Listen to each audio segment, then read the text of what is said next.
Sabrina.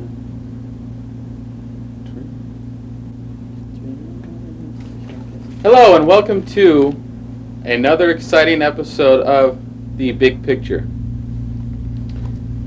How you doing, Ben? I'm excited to be on The Big Picture. I am too. I'm very excited to be on The Big Picture.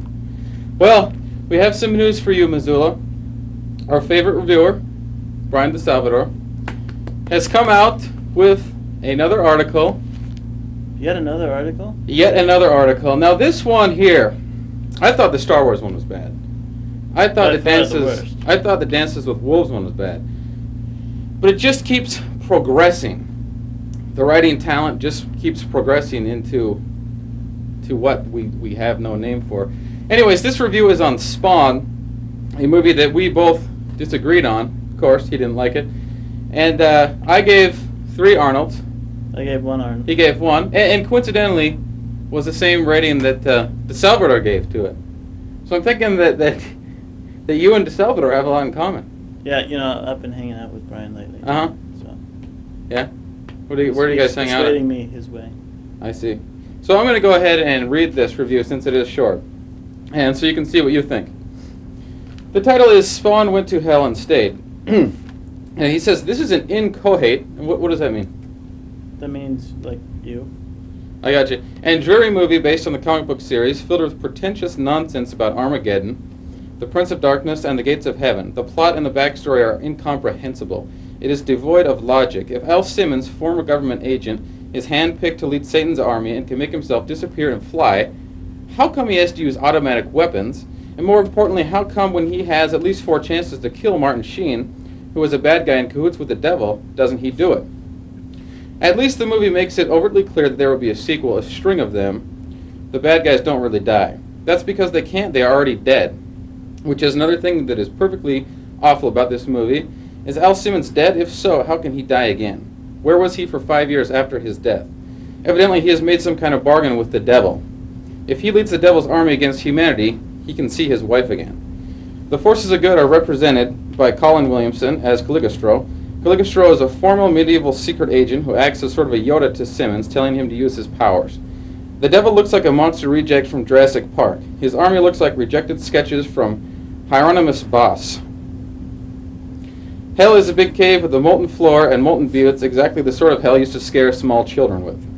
The special effects, long tunnels of fire, swirling spongy color bursts are cheap psychedelia right out of '68. The one bright moment in this movie is the character of Clown, played by John Leguizamo. He is a hideously toothed, flatulent, wisecracking, maggot-infested, pizza-eating gopher of Satan's. He looks at the ghastly image of Al Simmons, who has been burned, and calls him your crispness, the Duke of Deep Fried, and calls out to others, Burnt Man Walking. The devil talks like James Earl Jones. The voiceover sounds like James Earl Jones. Martin Sheen, who dresses like a riverboat gambler and is the corrupt head of a CIA-like organization, talks like James Earl Jones. There is no compelling reason to dip into this vat of bilge. 1 star. What do we say about this review here? Well, he agreed with you on the clown.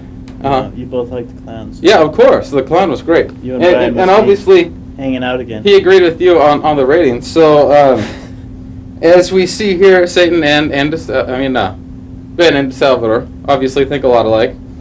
And from what I can picture here is that DeSalvador must have the mentality of a 6-year-old, since he cannot understand the plot of a comic book. Well, he says that, he has to use automatic weapons in order to kill evil, but so does Batman.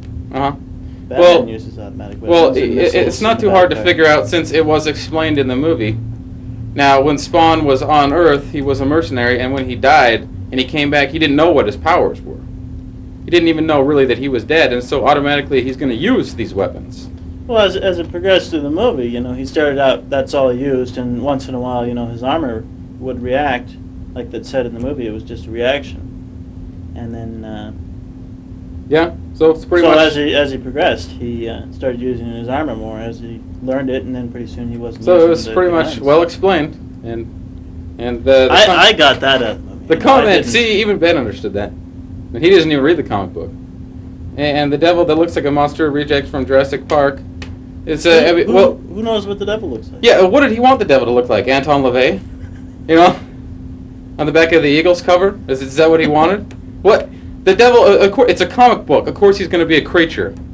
You know, and the whole... I thought the effects were good. The molten, fiery images of hell, that is the biblical representation that you get when you see the little pictures in the Bible that have the big pictures of hell, of course. Well, has he been to hell? Because it is like a fire and brimstone version, and which is also gives that comic book feel of the movie. And of course, I agreed with him on the clown, but now all his comments about how everyone sounds like James Earl Jones, like who cares?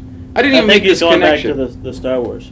But yes, it's another gripe that he has for Star Wars. There were no tail guns in this movie, by the way. Well, see, the armor, as we agreed before, is a metaphor for the tail guns complaint that he had in his early review to Star Wars. So anybody that's looking for tail guns in this movie? See, so automatically, no tail guns in a movie.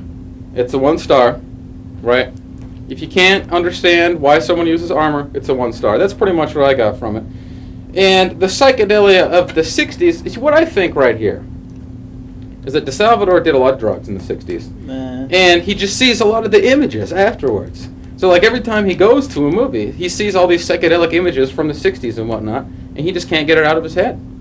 So when I see these things, that's not good? That's right, that's not good. So now I was basically... born in 74 though, so... Yeah, I don't see things of the 60s. Mm-hmm. So, basically... No, I saw the movie. Mm-hmm. I gave it 1 Arnold because of the effects. I did like that. Mm-hmm. But even I could understand the basic plot. And he's never read the comic book. So basically... I disagree with the article. What we can comprise here is that what DeSalvador does not understand, he does not like. So we are going to explain the plot of Spawn for DeSalvador in children's story fashion. All right. Once upon a time. Once upon a time, there was a man named Al Simmons. A. Al Simmons dies. B. Al Simmons makes a deal with the devil to see his wife. Al make deal with devil. C. Al comes back from the dead. Doesn't know what's going on, of course, because his mind is a blank. He has to have all this stuff explained to him, which they do explain. See clown eat pizza. See clown explain these things to Spawn. See Spawn D. Run. See Spawn have armor, but does not know what it is yet. Therefore, he uses his guns. What are we on now? E. F. I don't know. E. See Spawn chase around villains and have the whole plot explained to him in comic book fashion. D. The movie's over. Not that hard. You know. We condense it into a children's book for maybe 4 pages long. With pictures, of course, for DeSalvador, so he could understand more. Another DeSalvador review. Oh! Before I throw this in the garbage, this was our new high budget. There's another review that I would like to comment on from Susanna. I think it's the other way. Which one are you gonna do? Well, there was this review on. You see now how DeSalvador has got his reviewing name as Cineman. Cineman. I am Gooberman. No, you were gonna be Gooberman. Yeah. I'm Juji Fruitman. See, of course now. That Susanna, makes us movie reviewers. Yeah. See, of course now Susanna has called herself Cine Pooch to review the movie Airbud. This is just amazing. Hope I can find it here. Okay, here we go.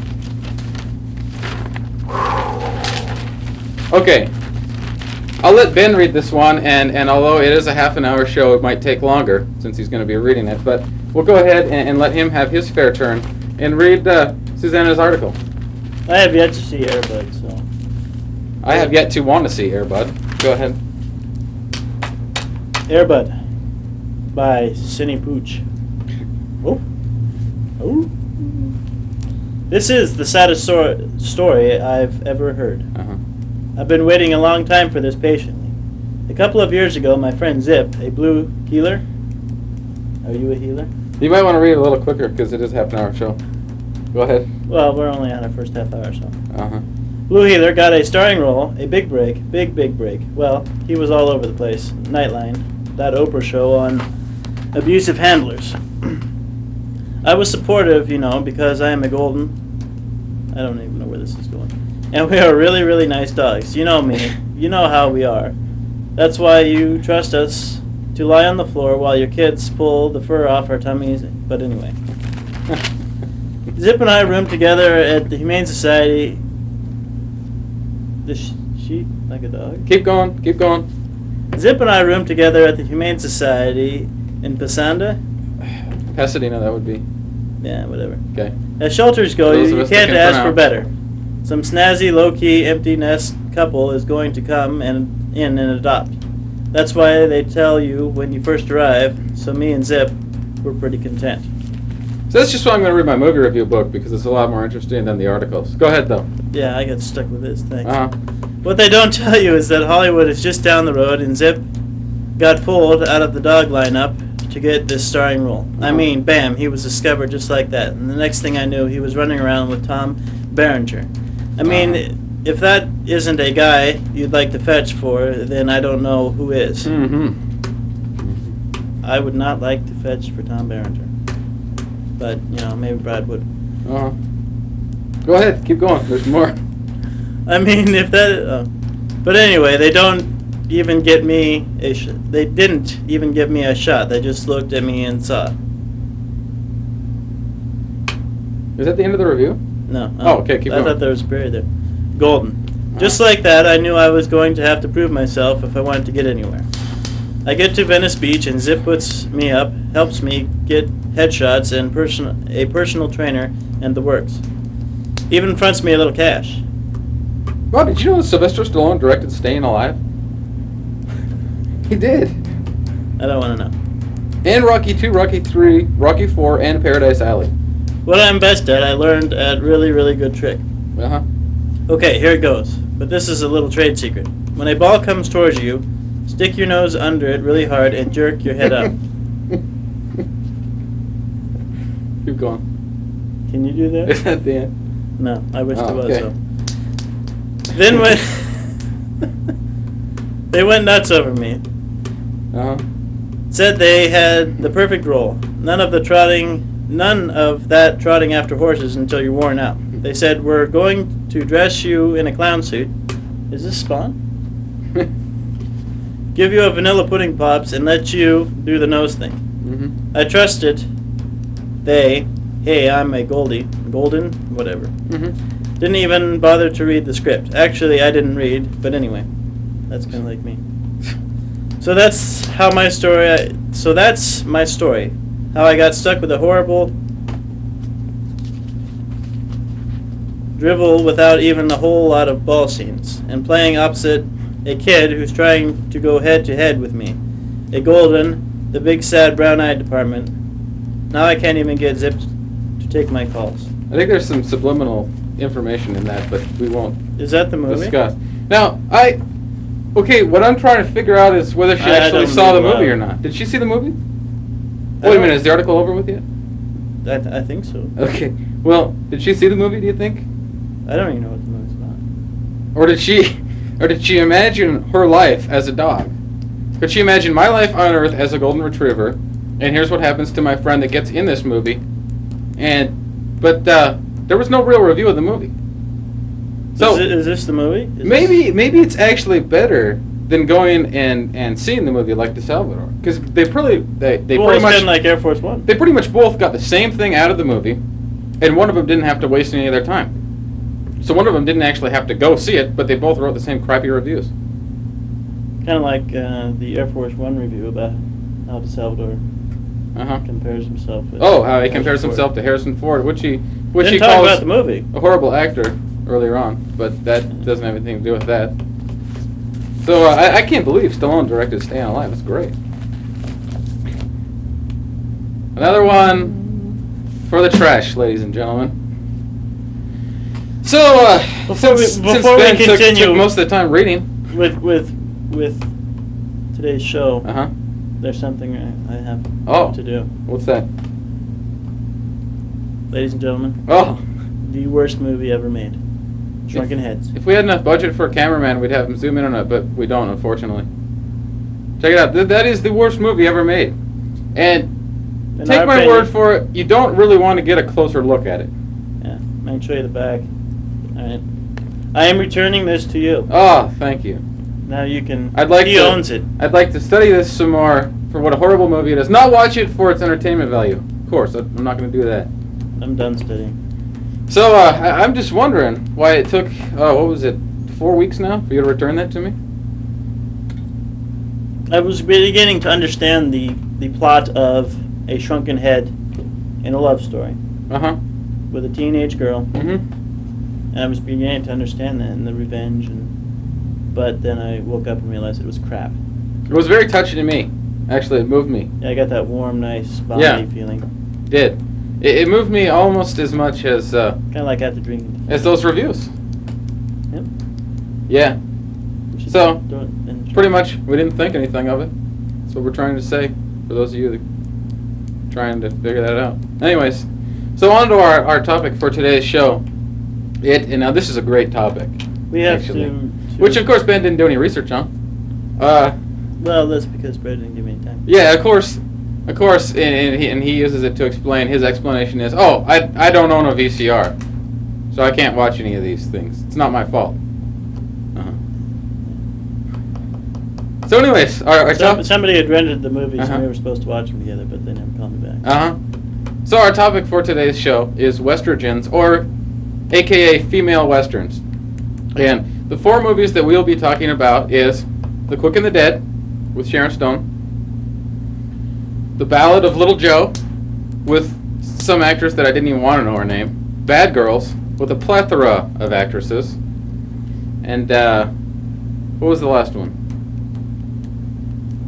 Those Buffalo Girls? No, it wasn't that one. Bad Girl? Bad Girls, we talked about that. Bad Girls, The Quick and the Dead, The Ballad of Little Joe.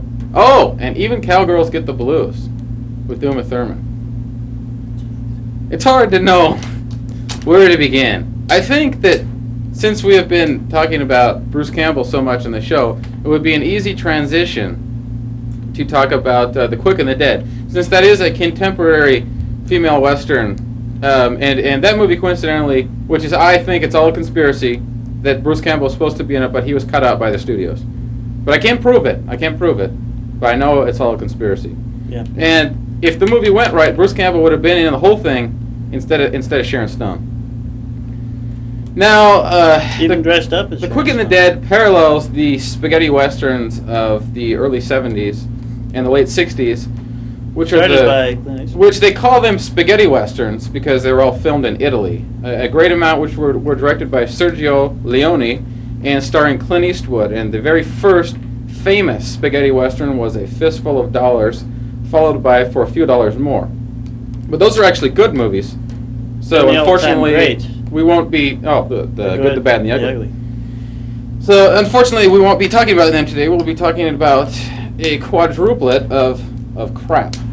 And the first on our list, The Quick and the Dead, actually a pretty good show, but very unoriginal. And the fact that Sharon Stone tries to act like she can run the Old West is pretty unnerving to me. Well, she's gone from, evil seductress or whatever from Basic Instinct and those movies like that to trying to just kind of jump and be the bad guy on a Western. It's hard to fill. Well, Clint she Eastwood's was boots. trying to be the anti-hero. The good guy that you can't really like all the way. I mean, I find it hard when you've watched somebody for quite a while, like Keanu Reeves, Mm-hmm. acting in a certain role, that when they jump into a new genre or a different style of acting, that it's But hard to Keanu see Reeves- him in that part. It's not necessarily acting. Well, Keanu Reeves is just terrible. Now, which one was he, Bill or Ted? I don't know. I think he was Bill. I think it was Ted. Oh, he was Ted, okay. Ted Theodore Logan. Anyways, well, Keanu Reeves, he's Ted. Like when they met, Keanu Reeves, his name was Ted, and then he changed it to Keanu because he wanted to be an actor with a neat name. Yeah. And so they found him in the valley, as a valley boy, hanging out with Bill, and they probably were all stoned out, thought they could invent a time machine or something. And then Keanu Reeves thought he could be an actor. And somehow they put him in these movies. I don't know what he's doing to get in all these movies, but of course he's in another one with Al Pacino. I don't How- know now, how Al Pacino how do got you suckered have- into that. How do you have high budget actor like Al Pacino meets low budget actor like Keanu Reeves? How do you have that happen? Who at the studio was thinking this? Thinking this would be a good combination. I mean, either Al Pacino did it so that he could make himself look a whole lot better, Or Keanu Reeves is sleeping his way up to the top of the chain. That's all I can think of. Well, it's like Keanu Reeves going from Bill and Ted's Excellent Adventure to A Walk in the Clouds. Yeah, exactly. Which you probably liked. Because of Anthony Quinn. And Anthony Quinn. And speaking of which, you have that poster in your room, and I'm wondering what it's doing. That's yeah. Blame it on your girlfriend Sliver once again. And 9 months. Yeah. No, these are my posters. Blame it on your girlfriend once again. Yeah, that's not me. That's not my Walk in the Clouds poster. That's Katrina's. It's not my fault. Have the Batman and Robin poster. Yeah, but I ripped that up. Yeah, well. After I saw it, and I got it. I got it as a promotional deal before the movie before I even saw the movie. So that was not my fault. And we at least had the decency to rip it up on the show. So are we gonna stay on the subject here? Oh yeah, what were we talking about? Oh, Female I haven't Westerns. seen Keanu. I mean, I hope Keanu Reeves doesn't get in any westerns. The Old West has been pillaged enough through this quadruplet of crappy movies, let alone to put Keanu Reeves in it. Well, I think what they're trying to do with the female western is keep going. I've got these weird people in the back. I know. Look at these people. What spawns? What they're trying to do with the western is make it even more horrible by putting in Sharon Stone, by putting in who's that other low budget actress? The series of them in Bad Girls. Andy McDowell. Should we talk about Bad Girls now? Well, let's finish with The Quick and the Dead. Okay, The Quick and the Dead. I think what they're trying to do with female westerns is kind of because the male has dominated the western. For See, that's years. sexist. Yeah. Yeah. But it's the truth. You see, you should let these very talented actresses like Sharon Stone, who has shown so much ability through Basic Instinct. Didn't you see the acting ability in Basic Instinct, which has shined forth? You should let her further explore that talent that she has in The Quick and the Dead. See, you're just being sexist. I'm not being. I was just going into definition when you rudely interrupted me. Yeah. So as I was saying that the male has dominated the western for so many years, is that they're trying to save face by having, female westerns. Mm-hmm. So should we move on and Posse? We won't even go into Posse though. That'll be on another subject, which is further explored in the Old West and how it is pillaged and destroyed through a series of crappy movies. Now, in this next movie, which he did not do his homework on, of course, and not even watch, but that's not like it's anything new, The Ballad of Little Joe. But you read that last night? You were gonna give it to me so I could watch it? No, that was all conspiracy. Uh-huh. The Ballad of Little Joe. Like you were in a Bruce Campbell film? I wish I was in a Bruce Campbell movie. He always says that he was Bruce Campbell. You know how much better The Quick and the Dead. He went out to the Sundance Festival and met Bruce Campbell. And that they would drink. Why don't you let me talk about this review since the review that you read in the paper lasted a half an hour and we're almost out of showtime already. Yeah, well, that was Anyways, 5 minutes ago. So for this next horrible movie, The Ballad of Little Joe, which we could technically list it as one of the most boring movies ever made, which he, of course, because he doesn't do his research or homework, have to watch and have to sit through the pain.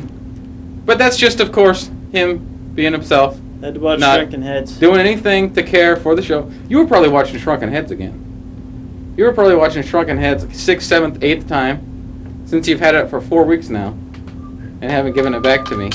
And just gave it back to me on the show. Let's take another look at Shrunken Heads, the video. Shrunken Heads. If we had enough budget, we could get a cameraman to zoom into it, but once again, we don't. But nevertheless, you don't want to look that closely at Shrunken Heads.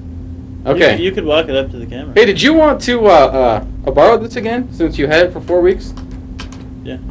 I love that beautiful love story between a head and a girl. Yeah. It just goes to show, if your wife wakes you up at 4:30 in the morning that, if she says, if I were just a head, would you love me? That it's possible to love just a head. All right, so what we're going to talk about next? The Ballad of Little Joe, which she keeps deterring me from. Well, it's all about this girl that is shunned from her community because she has an illegitimate child. So, of course, she dresses like a man to fit in the Old West. That's pretty much all there is to it. Nothing happens throughout the entire movie. She falls in love with this guy who eventually finds out that she's a woman and is kind of like Yentl without the singing. I don't know if that's I don't know if that's worse or better, Who but knows? at least it doesn't last as long as Yentl. At least it's only an hour and a half of complete boredom instead of what the 3 hours, or at least it seemed like 3-4 hours. I think that it was Yentl 6. I mean, the that was never-ending 40. saga with Barbra Streisand. The only way this movie could have been worse is if it would have had Barbra Streisand as the lead actress. You never know. There could be Next movie, Bad Girls. Whole bunch of prostitutes. decent, yeah, of course. The only way that they could... Thelma and Louise in the Old West. The only except way... with 4 See, girls now, instead of 2. I think it would have been a lot better if it would have been like Assault of the Killer Bimbos in the Old West. Instead of like... A B-rated movie. Well, they could have had a lot more fun with it, you know? Yeah. But it was the whole thing completely flat. Nothing happened. The whole thing, they try to get money back from the man that stole it from them. Then they don't know whether they like the guys, whether they don't like the guys. And through the whole thing, you're thinking, I don't like this movie. Sorry, you were talking. Another pillage of the Old West. And for our final movie. So basically, the whole point of the show is that if you don't watch any of these movies that we're talking about, you'll gain 6 hours of your life, which you would have never gotten back if you would have watched these movies, or would not Whereas have. Keanu as Reeves movies in are Ben's, 2-3 times in Ben's circumstance, which he never would watch the movies. that. So what now? How many Keanu Reeves movies have you seen? What? How many Keanu Reeves movies do you have posters for? Huh? How many Keanu Reeves movies do you have posters any. for? This is all the posters I have. Uh-huh. I noticed that one Walk in the Clouds poster that you have is right up above your bed. Yeah. Me and Keanu Reeves. And our last review, did we have another movie that we were supposed to talk about? Yeah. So, Quickly, even Cowgirls Get the Blues. Oh, even Cowgirls Get the Blues. This is almost this is kind of like a David Lynch movie without any violence. Pretty much. There goes our time. Thanks to you for reading the paper the whole way through You asked and not me being to read able it. to You knew. pronounce anything and taking a half an hour. You knew. Okay. You knew. So that would be our show, and join us next week when we'll hopefully be talking about more exciting movies, or movies that we can give you recommendations to watch. And until next time, this is Brad and Ben reminding you that sometimes the little details are not good enough. You got to take a step back and look at the big picture. Goodbye for now. Cheese. Hey, ho, ho. Oh, nice.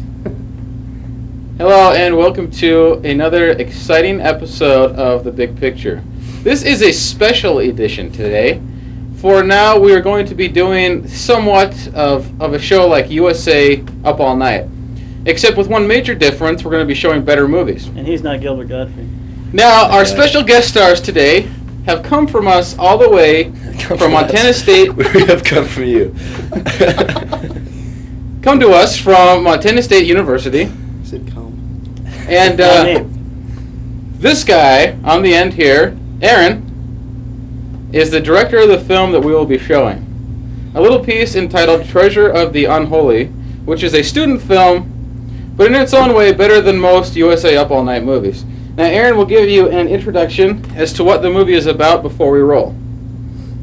I'm doing that now. Okay. Treasure of the Unholy is a period piece set in the late 1800s. It's a Western, but with a added horror element. Look at those cameras are just, I love it. That's great. That's great. Okay.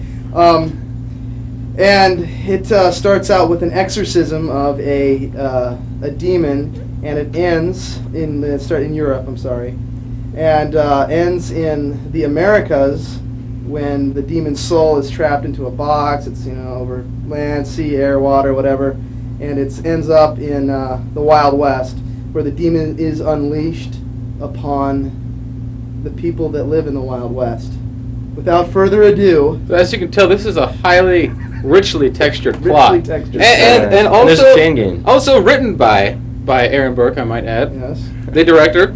And Chad sitting next to him, Chad Grippentrog sitting next to him, is one of the actors as well. Yeah. And now, am I right in saying that another actor was supposed to show up today but didn't? Yes.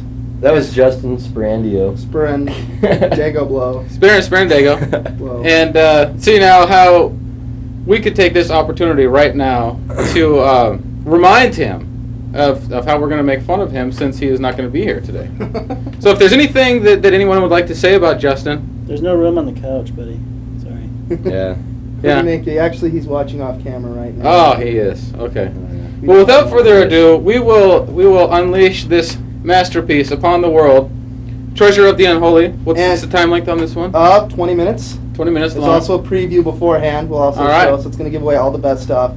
And as my father used to say, you can polish and polish and polish a turd, but you still have a turd. Words of wisdom from Aaron Burr, the director. In a distant time, a man of God stood on holy ground against evil.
Hidden beyond the eyes of mortal man, it waited.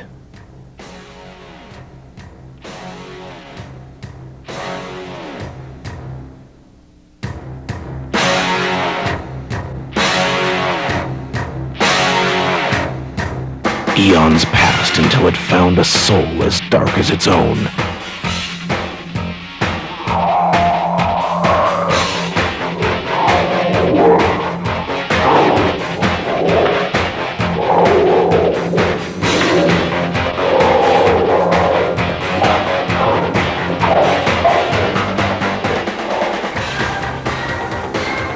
To bring it from their world to ours.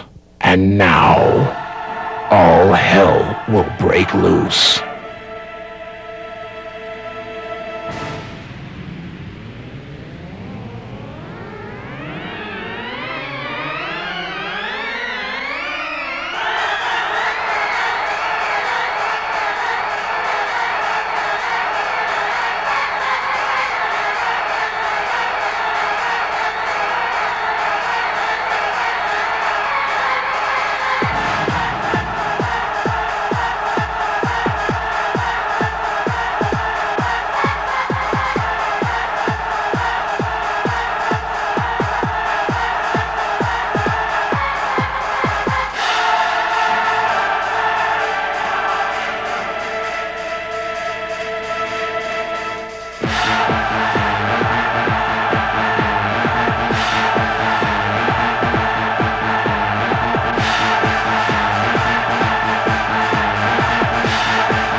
Treasure of the Unholy.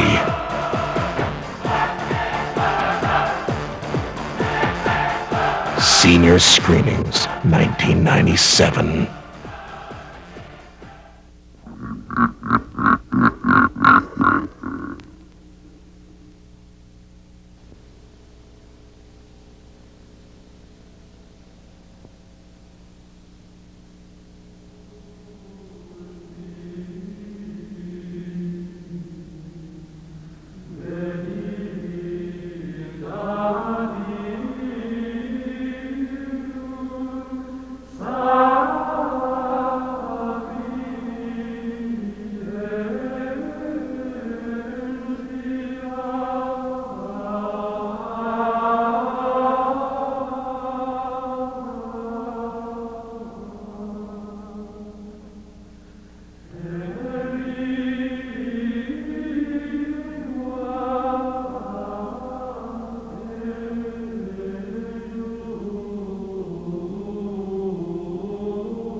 dear Lord, please grant me victory this day. Allow me to glorify your beloved name. Give me the strength to look in the face of evil and not be shaken. Comfort me in this dark hour. I pray these things in your name. Amen. Father, it is time.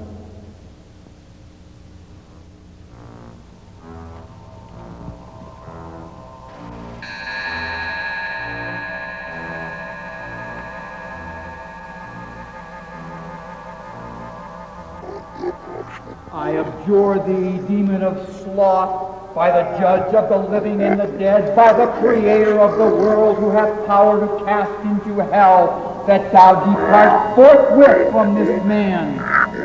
He that commands thee is he that commands the wind and the sea and the storm. He that commands thee is he that ordered thee hurled down from the heights of heaven to the lower parts of earth. Get thee gone in the name of our Lord Jesus Christ, who will come to judge the living and the dead and all the world by fire.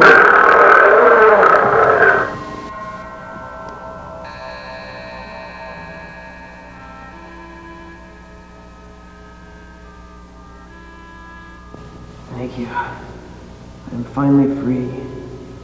I'm indebted to you forever.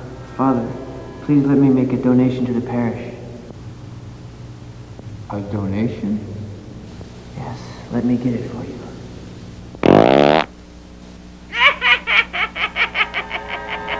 He's too strong. The demon is too firmly rooted in this plane. Let's put him in the box.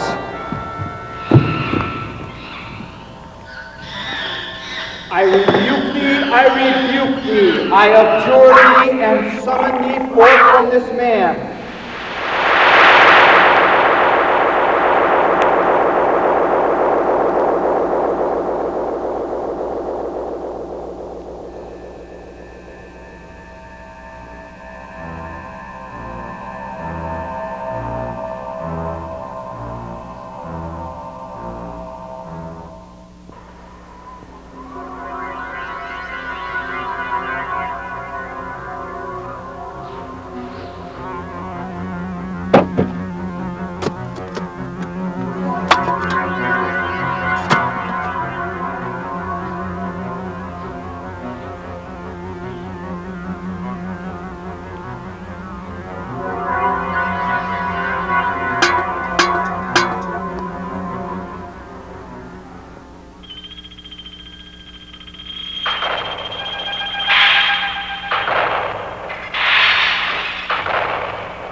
Whoa, mister.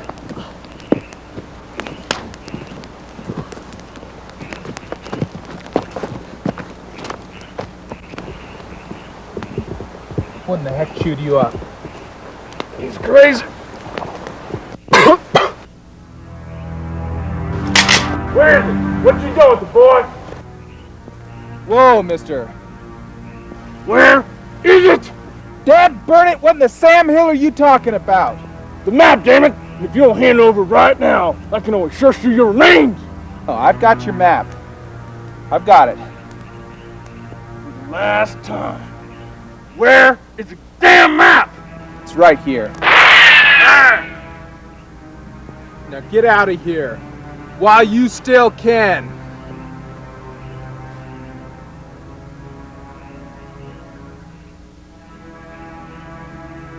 What was he talking about, a map or something?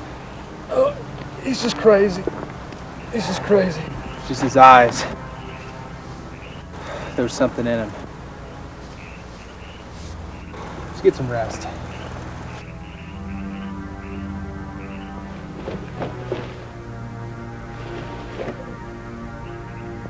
What the hell's this?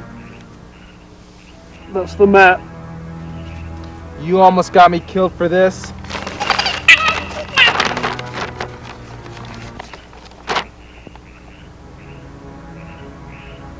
Boy, forget you ever saw that. This devil incarnate. Who was that chasing you? That was my brother.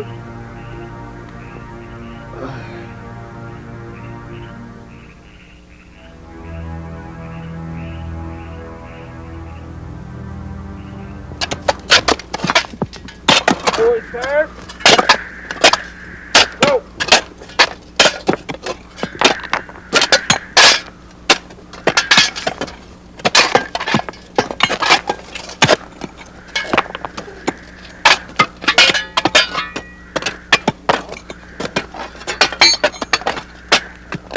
Come on, Doc. Swing that pit.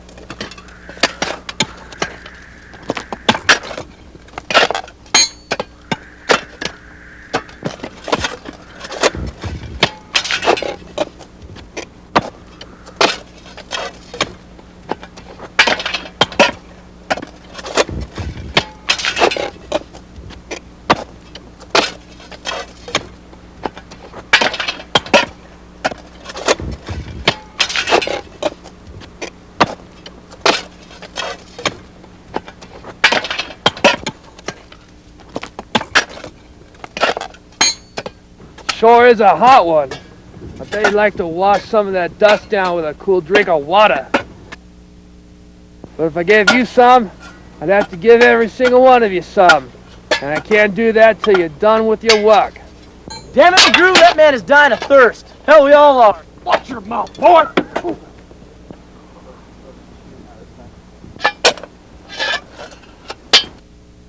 Keep your mouth shut, Doc. Damn it, boy! Get us in trouble. Back to work!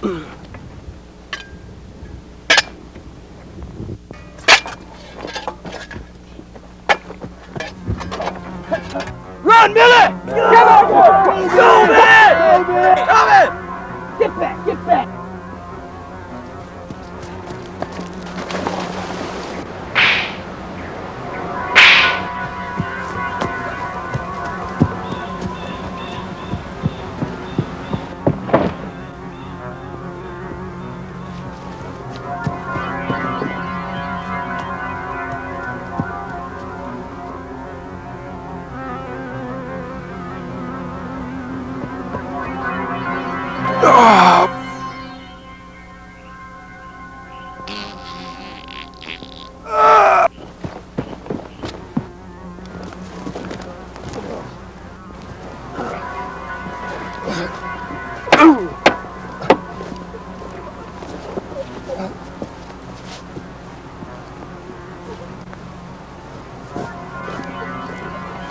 Hold it right there. This ain't none of your concern, cowboy.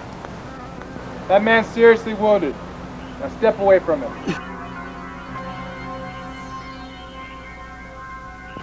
This man's an escaped prisoner. Well, looks like you caught him. Maybe you should reconsider that move, boy.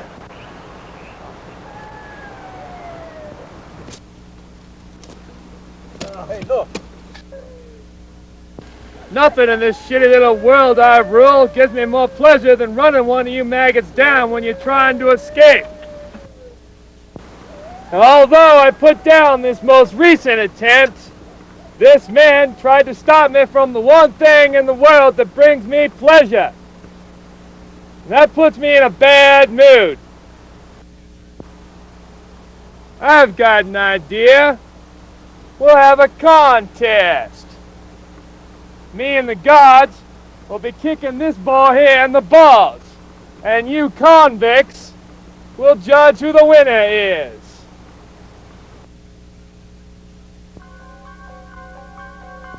What do you want me to do? Kick him, boy. Kick him in the nuts. Oh, did you see that? Don't move, boy.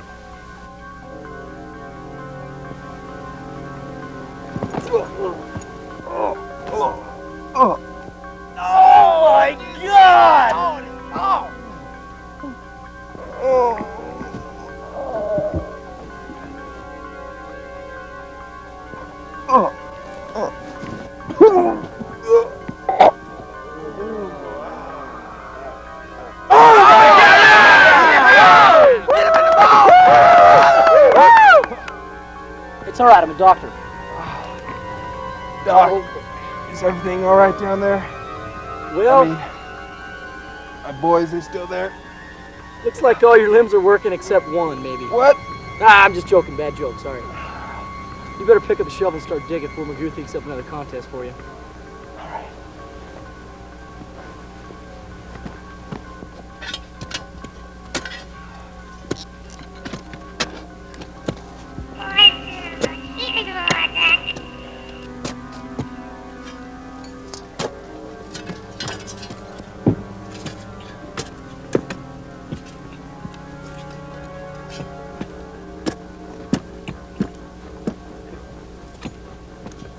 Boy, dig. Who's that shovel? Look at me, boy, dig.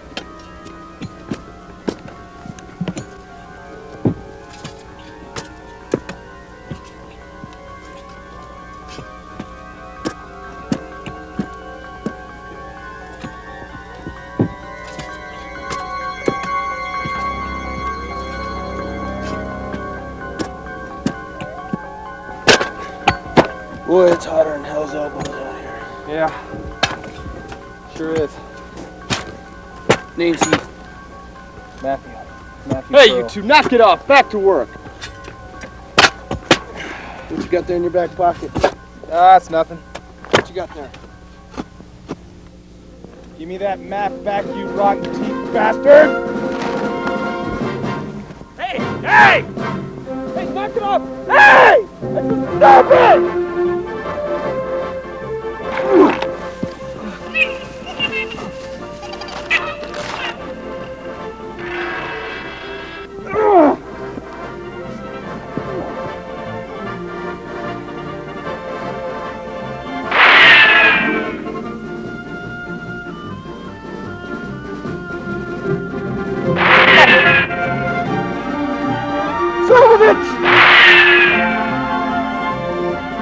Come on! Let's go! They're wasting everybody! It's like a map. It's like a treasure map. Yeah, it does. Bet your freckled ass it does. Treasure was gonna be rich. Woo! Treasure! Woo!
This is it! Woohoo! Looks like it on the map. Best start digging, boy. Okay, McGrew. What do you think we'll find? We won't know until you start digging.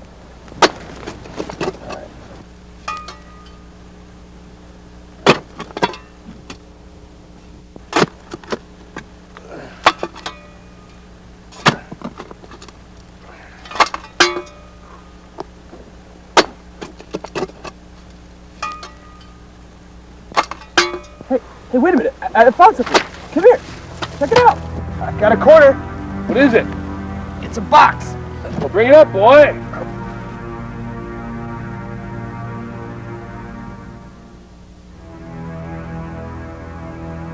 Sure is heavy.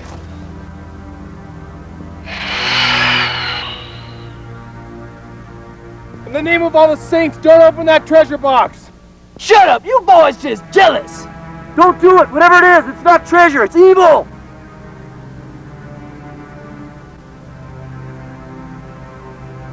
There ain't nothing in here but a stupid steak. Come on, Trent, get out of there! McGrew?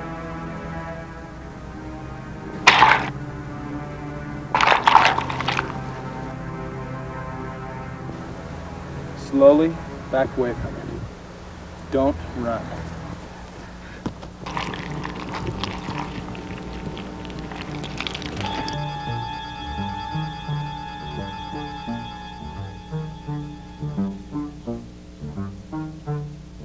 No! No! Pearl, help! No! Oh! Unhand him, you servant of hell! Get out of here!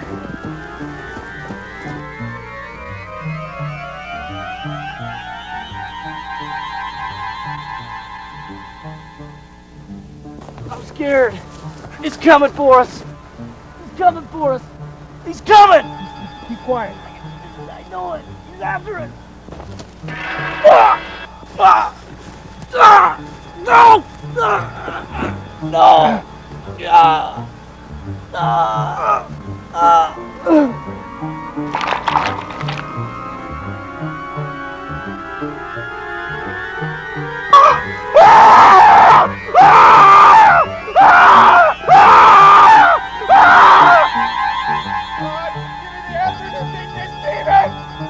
If I die, don't let me die in vain! Lord? Ah, thank you!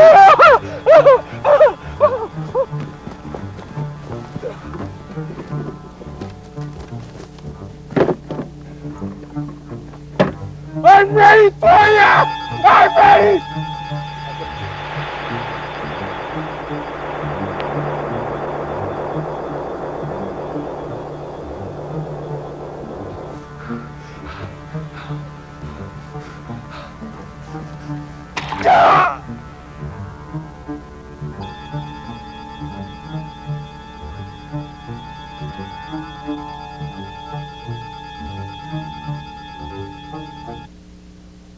I hope you liked your steak, Hellspawn.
And what a wonderful movie that was. Look at that. Oh, Let's give that a warm welcome. What a wonderful, richly textured movie. Can I applaud for myself? So now, how long did it take you to write this movie, Aaron? Me and my brother and I'm using proper English now. I'm sorry, I'm just gonna have to cut you off for a little bit. On one of the earlier shows, Shut up. we were talking about his brother. And when I told the Bruce Campbell story, and about how his brother had known. Now, if you will notice in this movie, there is a high Bruce Campbell-esque performance from Aaron's brother, Ty. Now, I don't know if he'd want to admit that he was his brother, since his brother knew the girl that knew Bruce Campbell and didn't choose to pursue that any further. On the internet, they talked daily. Yes. Now, any thoughts? Didn't you offer any brotherly advice to Ty about how what he should say to this girl that knows Bruce Campbell? Well, I mean, I tried my hardest, but it just wasn't meant to be, I guess. I mean, You could almost be Campbell family. it was Pillow. She was a pillow talker. Ty, unfortunately, we cannot have you on the show until you learn to respect and admire Bruce Campbell for the genius and fantastic actor that he is, always will be. His 2 degrees of separation. That's right. And he could give her some sugar. That's right. Now, Aaron, other things about this movie. How long did you say it took you to write this? Well, we had been toying around with an idea. It kind of started out as was going to be an Indian curse and like a whole tribal thing, and then there was like this cavalry unit that's like slaughtered this village except for like this squaw and her baby. No, she had a map or something. No, she had a squaw. She had a squaw baby, and they slaughtered both. But before she did, she cursed. She cursed something. She had some sort of artifact, like a map, which is kind of the artifact. Oh, so there's this whole other plot behind it that you were going to throw All in. kinds of plot in this one. Well, I'm just saying it started out as that, and then basically we wanted to simple it up. We wanted a chain gang. There's a few elements in there, and then we decided we wanted a map. It was supposed to be like a treasure map, kind of a hunt, Indiana Jones kind of thing, and then we decided to make the treasure map demonic instead. Exactly, and a good element also very well resembling Sam Raimi, who is another genius and has worked with Bruce Campbell, has had the great honor to work with him, resembling many Evil Dead 2-like similarities. As where you see the map, you see the map in the film, and the way that it is going through with the map's perspective, very much resembling Evil Dead 2 style and Sam Raimi's style as well. Now, how many of those Sam Raimi trademarks did you take when you were thinking about that movie or storyboarding? Well, it's not so much trademarks. I mean, that sounds, I don't know. It's more or less just influence. Like, I'm influenced a lot by Sam Raimi. So was it an influence or was it an homage to Sam Raimi? Just a straight rip-off, if you will. Straight rip-off. Now, see, finally we have people that are honest. You're going to rip something off, you might as well admit it. Yeah. Okay, yeah, but it was like a lot of like bad taste. Liked Bad Taste a lot. This is Peter Jackson, for those of you just who... in like the theme, just kind of like the whole, you just try and get as much guar as you can. Although it doesn't have a high guar factor, but it was only 20 Peter minutes. Jackson, for those of you who are unfamiliar with, is the director of Bad Taste, Dead Alive, Heavenly Creatures, and the newest one with Michael J. Fox, The Frighteners, his American movie. And Free Willy 3. Yeah, Free Willy 3. No. Three. No, that was not him, fortunately. But Peter Jackson's style is also very reminiscent of Sam Raimi's. Yep. A lot of guar. So, Sam Raimi is a true innovator in this field. And of course, now, did you direct Ty to act like Bruce Campbell in this movie, or was that just something he came up with himself? Well, it was kind of a plot device. Since we had ran short of time, we had about half a movie to go in about 2 hours. And so it was either we get it done or we don't. And so it was like, to get across what we couldn't tell by direction, we just basically had him scream and run around and act, disturbed for the last maybe 5 minutes of the movie to save on plot. So, of course, he, in his one moment of wisdom, shining wisdom, borrowed from the great Bruce Campbell to make a realistic performance, and a performance that was enjoyable to watch in the great Bruce Campbell tradition. So, now, as far as choosing the actors... Choosing the actors. Was it just anyone you could get, or was it... A little bit of that. Did you try Actually, it was all of it. Well, I know, since I had a cameo. Yeah, exactly. Well, we tried to work you in any way we could, Brad. Your tight schedule and everything. It was basically whoever wanted to be in it, could be in it, that would show up. Rather than, I'd rather have someone show up than not show up that could act. Mm-hmm. So we settled for, a little of both, I guess. So, but what about the specific characters in the movie? I guess, we sat out, and Tyler really wanted to act in it. I was against that. I didn't want that to happen. But Ty forced his way in. That's fine, though. And basically we had, about 8 or 9 characters and about 8 or 9 friends. We just basically go kind of, connect the dots. Or no, I wouldn't be connect the dots. That's fill in the blank or draw the line to the thing. Mm-hmm. Sure. Connect the dots? It was tough, though, because it was Pin the tail on the donkey. An hour away. Or hour and a half. Yeah, we was out in Pony, Montana, so it was a good at least hour drive, and getting all the ale heads up, was a considerable feat. Definitely. Drinking a lot of is problems wrong. with ale. Working with people who have been at the bars all night do factor in some problems. Oh. And now, Chad, what are your thoughts as you being one of the actors in the Chain Game? For those of you that notice him. Yeah, I was a taller one. Now, what are your thoughts on the grueling schedule? Is there anything that you'd like to add about that grueling schedule? The tyrannical directing of Aaron. I don't know. Aaron flipped out on us a couple times, but it was all right. There's a lot of plot going on, especially. I was mismedicated. Yeah, Jody and Scott. There's almost a fight. It was pretty low budget. And of course, there was Aaron's brother. Yeah, and it was so low reminding budget. him of how many mistakes that he had made. Yeah, and Justin, who should be here right now, squeezed in between us. Big time plotter. Now, Justin, for those of you who do not know and are unfamiliar with Justin, was one of the prison guards. Mm-hmm. Now, there was the 2 prison guards, the older one, and then Justin, the guy with the hat, which did the little dance, the little jig around. Did I mention that they gave us olive loaf to eat?